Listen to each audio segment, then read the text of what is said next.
Without further ado, I would like to introduce Mr. David Bornstein, author of The Price of a Dream and How to Change the World.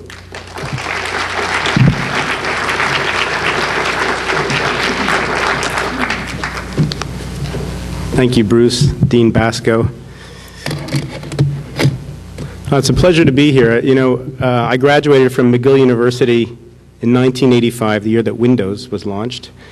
And, the idea of social entrepreneurship was nowhere near, nowhere on my radar screen. I was either going to become a millionaire by going into the computer field, which is what I did. I became a computer programmer, or become a doctor or lawyer, and I never even thought about anything remotely like this. And even as recently as, 5 or 6 years ago, when I would speak about the Grameen Bank or about social entrepreneurship, it would be hard to get more than a dozen people in a room at a college, maybe 20 people, and nobody would show up to a bookstore.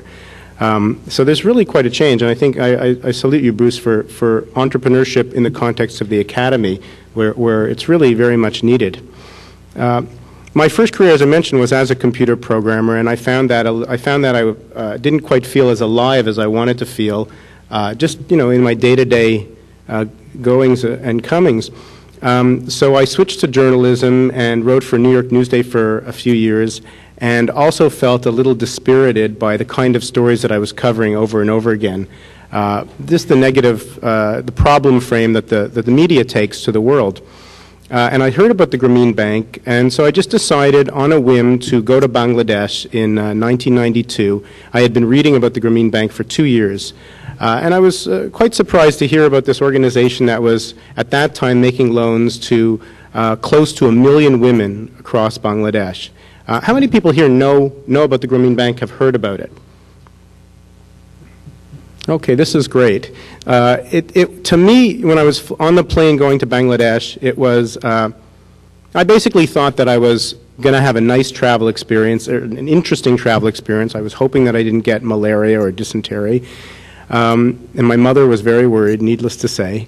But I didn't really, I think in my heart, expect that it was alleviating poverty in Bangladesh. I didn't expect that it would be working as I understand it now to be.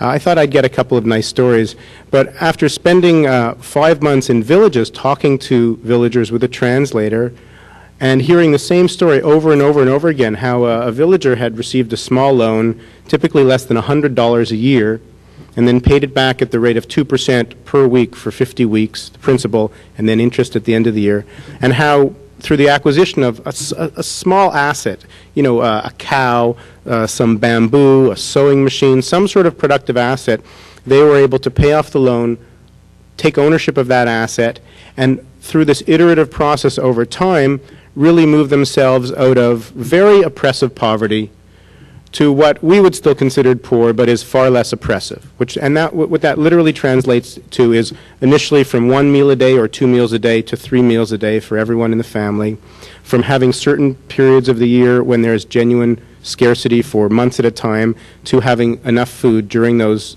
months that were between harvest time, to having a tin roof over the house to keep the family dry during the monsoon season, having a vegetable garden, crockery, and being able to send sons and daughters to school, to primary school.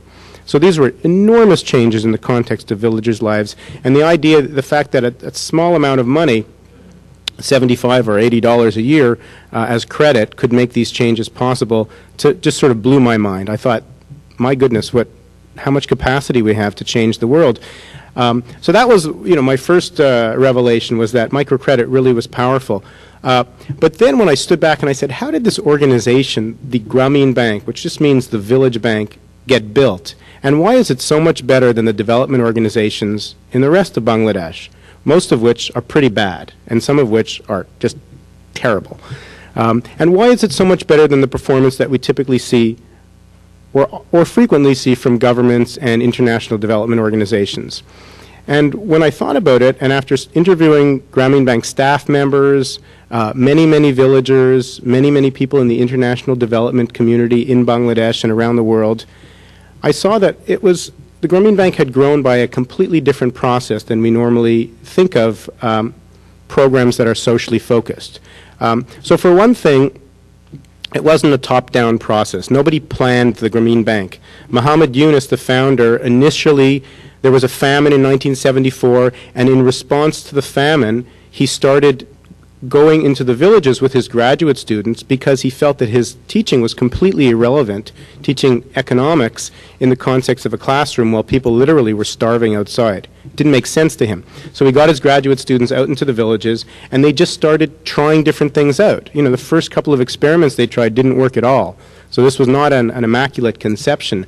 They did vaccinations, they did work with farms, they tried to do what they called a 3-share farm, which failed, and it was only after about 4 years of experiments that Yunus stumbled upon the idea, quite serendipitously, of credit, because he happened to have a conversation with a very talented and capable beggar who was making half-time beggar and half-time bamboo stool maker, and while she was trying to support herself making these bamboo stools, she still had to go out and beg. And Yunus thought, this is crazy. Why can't you support yourself? Your stools are of very high quality. And she told him the story about the fact that she was essentially in bonded debt to the moneylender and had to sell all her stools to him. So this situation made him see village life in a completely different way. And then this process got started that looked very different from the planning top-down process of development. So what an entrepreneur does, and all of you know this experience, and will be going through this experience if you haven't already started, is the first thing that they do is they have an idea, they sort of see over the horizon to a possibility that other people don't yet see, and perhaps don't believe in yet. Then they pull a bunch of people together. In Yunus's case, it was his graduate students, and then they have to go out and mobilize resources, essentially filling up, the cup, well, before really you have anything to show for your work. And that's where the ability to help other people see the vision, even before the vision is real, comes from.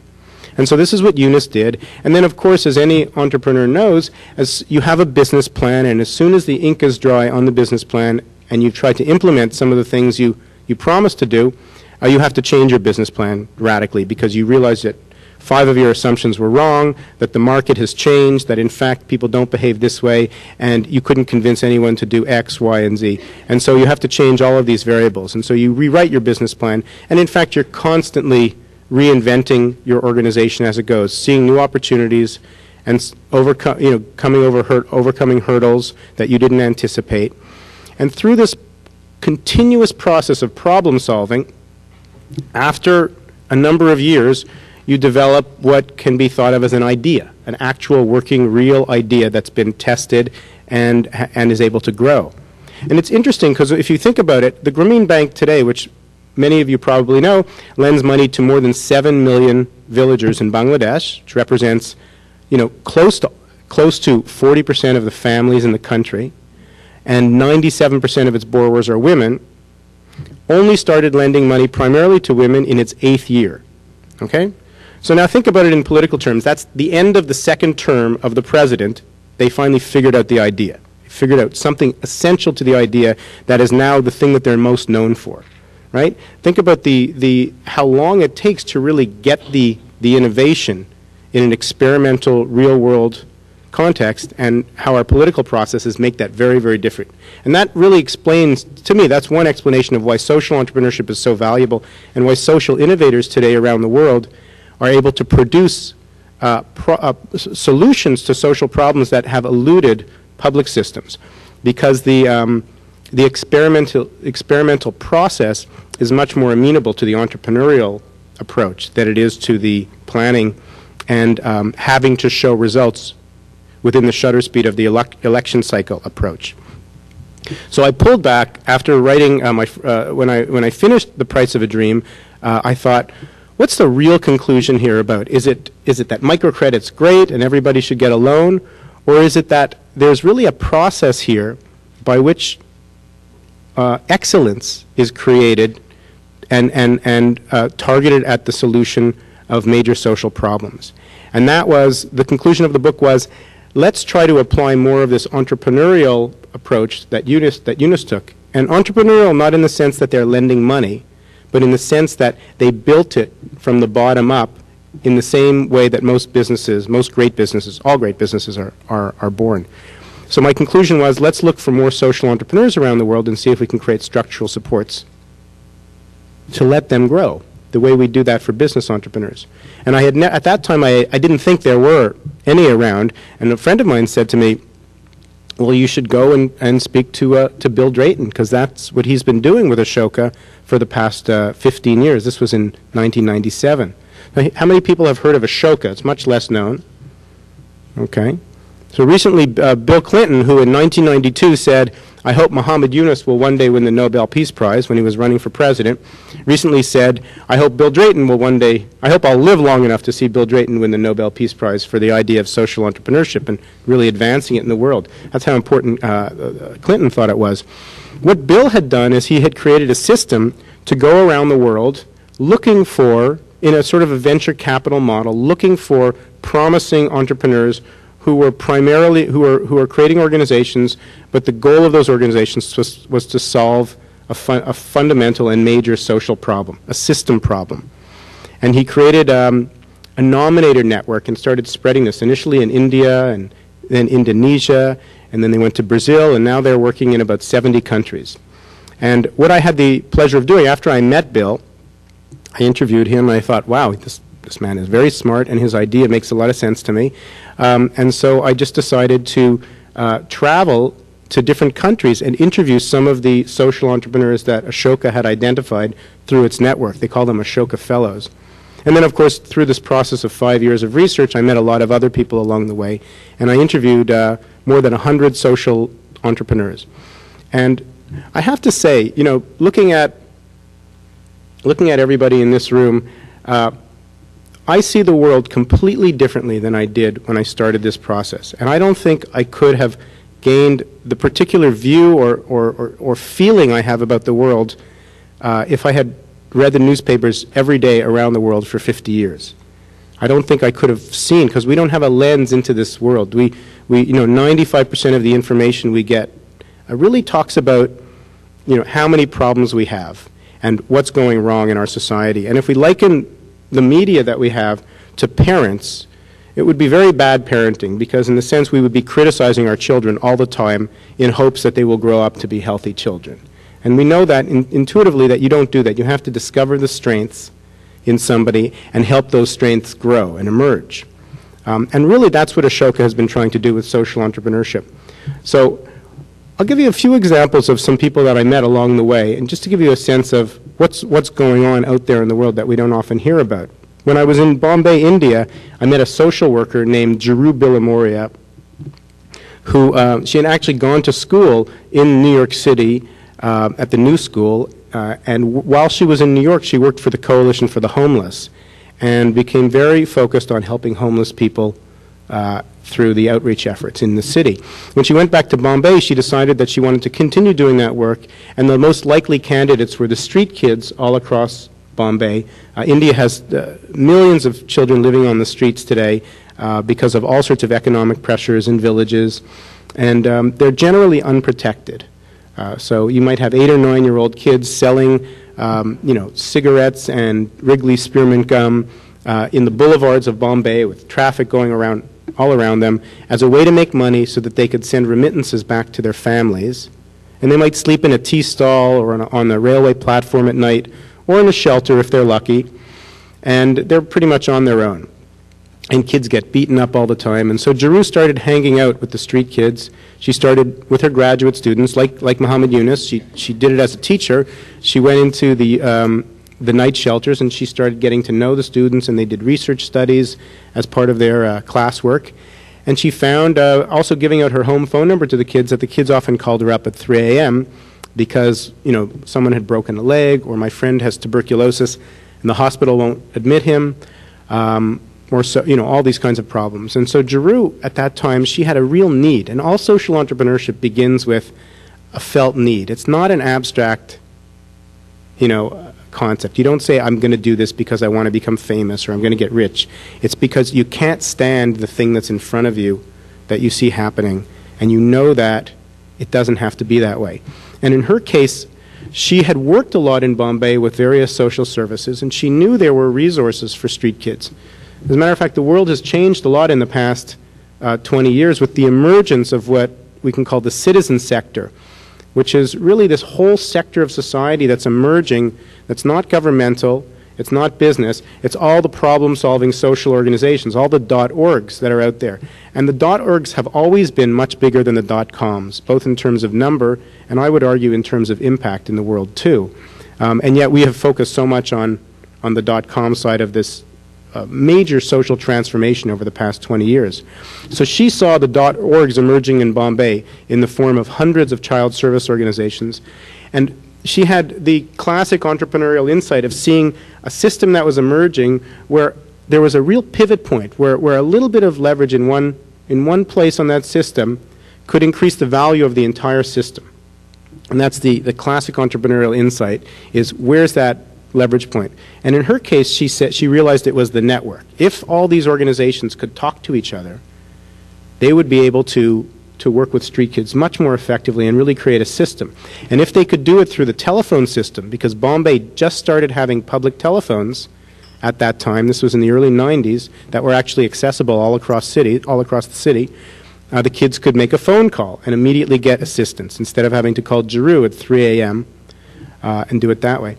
So she got this idea of creating this network, Childline. This is at the point where she had to do her pitch. And so she went around to 100, with her graduate students, she identified 100 organizations across Bombay that were candidates for being part of this network, which she called Childline.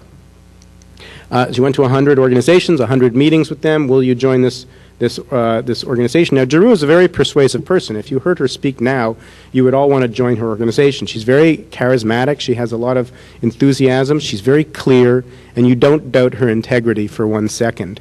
And yet, 100 organizations, out of 100 organizations, 86 said no. So don't be daunted. And only 14 said, I want to join this network.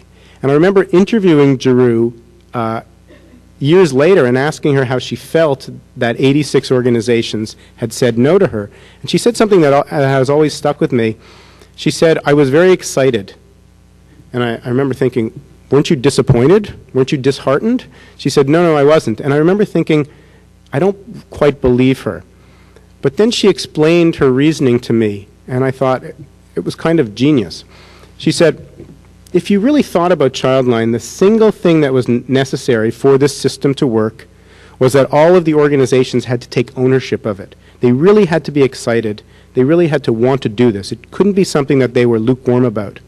She said, so if you look at 100 organizations and 86 say no, that means that the 14 who said yes must really be excited to do the work. It must mean that they have those qualities. And I thought about it, and she was absolutely right, because those 14 organizations turned out to have tremendous, exactly the kind of motivation that Childline needed. And so she launched with those 14 organizations. And I remember thinking of the kind of mental alchemy that it took to take information that other people would sort of assume was a sign of failure, and in her brain to translate that into a success, and how that created energy for her to move forward, and how important that is for anybody who wants to change their life or do anything new in the world. The ability to create excitement for yourself in the knowledge of what you know is possible and what you know you're capable of doing. So she had to go out and raise some money, and it took a lot of knocking on doors to get $6,000 to get this going. She had to petition the government to get a hotline from the Ministry of Telecommunications, and this took 3 years of persistent efforts, sending faxes to government officials and going to meetings and getting anybody that she knew who was wealthy or politically connected to accompany her to a meeting so that she had a little bit of clout next to her. And through this process, which is the only process by which I think bureaucracies move anywhere in the world, she was able to eventually get a toll-free hotline, first hotline in the history of India, 1098, which was only targeted for children. And then her last question, which was really the creative piece of it, was how do I get paramedics? Who's going to go? And we have a hotline, we have phones, we have shelters that can field the calls. Who's actually going to go and respond to the calls? And she realized that she would never have enough money to hire paramedics. So the system had to work with a whole different human resource. And she realized that the only people available were the street youth themselves. And she would have to train the street youth to pick up the phone and figure out how to respond effectively to a call from another street youth. So she got a school of social work to create a 30-day course to do this. She trained up street youth. She filtered out the ones who aren't responsible and took the ones who were most capable and responsible. And through this process, Childline launched in 1996. And in its first year, it fielded 6,600 calls, and it rescued 858 children from very serious distress. So I'll give you one example. And I would think in the thinking of the pitches, I've found with a lot of social entrepreneurs that their most effective approach is to really combine sort of a heart story with a head story, and they never leave one piece of that out. So the heart story is this is my heart story about Childline if I was pitching it to you. Some street kids, street youth, were fielding calls in a shelter in Bombay, and they got a phone call from a man in Dadar train station, which is one of the busiest train stations in Bombay, saying that there was a 2-year-old girl, looked to be 2 years old, who was naked on the platform. She had been abandoned. There were no adults caring for her, and she looked as if she had a burn on her chest, as if someone had poured hot water on her chest. And then this man had to go. So the kids took this information, they ran to the train station, they looked for the baby, they couldn't find her. They spent several hours there until they found that she was actually, she had actually been taken by a homeless man, or actually a beggar who lived in the station, who wanted to say that she was his daughter so that he could use her sort of as a prop for begging.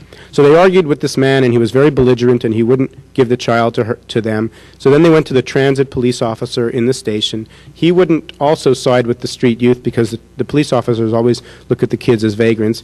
So then they worked up the Childline network, which has all sorts of allies in the police department and in the health system. And through that use of political power, we're able to get this child released into their custody. The child was then brought to a hospital and treated for her burns. She was then placed in a short-term hostel, and an adoption was arranged. And so she was adopted by a middle-class family. So, you know, she's a middle-class Bombay kid. Now she's much older now. I don't know what happened to her. But she could end up, you know, at Pace University. I mean, she's got a middle-class life trajectory now. And if you think about what happened to her life, you know, she was going severely down. And then this man made a phone call, put some energy out into the universe. It was caught by an articulated system that was intelligent and caring. And at that point, her life started going up, you know. And so this point in time was where Childline came in. Makes sense. To turn a whole city into a team was what really Childline was about. And it worked through this intelligent network. Now, so that was the basic idea, and it was operating in Bombay in 1996. But Giroux was able to get the government to see the value of this idea. She was able to get the private sector to see that this was something that computer companies really needed to get in on in order to systematize all the data that they were getting from the phone calls. And it was something that the marketing companies had to really help with, because they were the ones who understood branding and franchising, which was really what Childline needed to do if it was going to grow. So through this process of pitching, and engaging more and more people, Childline over the past 10 years has gone from Bombay to now it's in 70 cities across India. It's fielded 10 million calls. It's rescued at least 100,000 children from different levels of distress, and it's been adopted by the Indian government as the national child protection system. And it is, so you now have a situation where a call from a street kid in India, in one of these cities, gets fielded, gets responded to, and then the information in that call gets managed through the software that was created by the Tata Consultancy Group, which is one of the best consulting companies in India for computers. And then that knowledge informs the government's child protection policy at the national level. And all of this was built up in the past 10 years. And I've traveled, you know, across, you know, the United States and lots of other places talking about social entrepreneurship. And I don't think I've come across more than 10 people who've ever heard of Childline. And very few people even who've heard of the Grameen Bank once you get out of sort of development circles.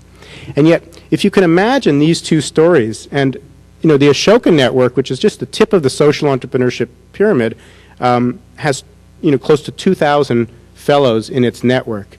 If you can imagine, you know, what it would be like to walk around and have a head full of these stories and think what's possible, and how people across the country would really rethink their views of the world. Because really, this is the reality. You have the emergence of social entrepreneurship.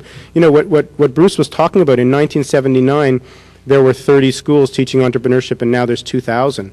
Well, we've seen this trajectory from going from about 5 schools teaching social entrepreneurship to 200 over the past few years.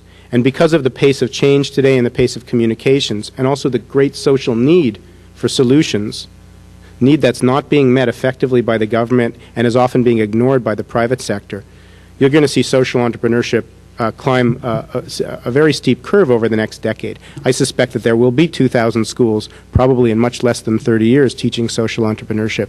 And so I think what we have here is the emergence of a new career path, a new trajectory that is very exciting. And it's exciting because it allows people to align what they do every day with what they really care about, with what the world most needs.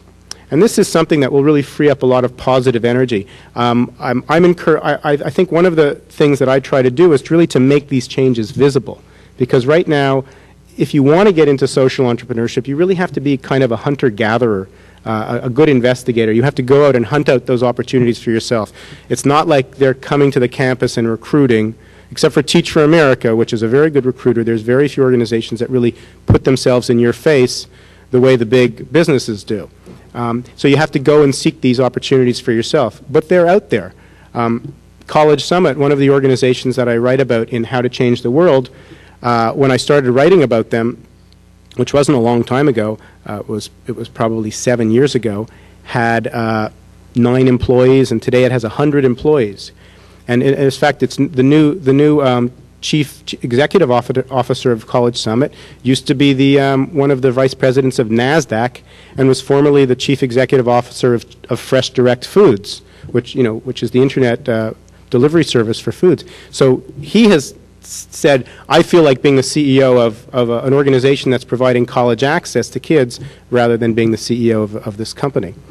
So that's a really big opportunity. And I just want to end with a note of encouragement to the pitchers, because this is your night. When Muhammad Yunus first pitched the Grameen Bank to the bankers, they thought he was crazy, and they basically told him that the idea just didn't make sense and could never possibly fly. Poor people would never pay back the loan. When Bill Drayton first pitched the idea to foundations of an organization that would go around the world supporting social entrepreneurs in this venture kind of model, he literally could not get a grant from major foundations for 5 years. And Bill Drayton, if any of you have met him, is a very persuasive person. He's not somebody who can't get you to think he knows what he's doing. And the same thing with J.B. Schramm, who started College Summit. He needed to raise $13,000, and he got no's from 25 people before he got his first grant. And he got it over a conversation at a Mexican restaurant with one individual. And that person didn't even believe so much in his idea as that person believed in him. Because what she said to him was, I don't think what you're promising you're going to do you can actually do, but I know that something good will come out of this because I know I can see who you are. And that was, so I think the final thing for that you can convince, and what a pitch really should ultimately be about the idea, and it should really be about you. And if there's one thing to get across in a very short period of time, it's the idea that you have an unbending will to realize your idea and make it work, and at the same time, limitless flexibility in the way you're going to try to do it. So thank you very much.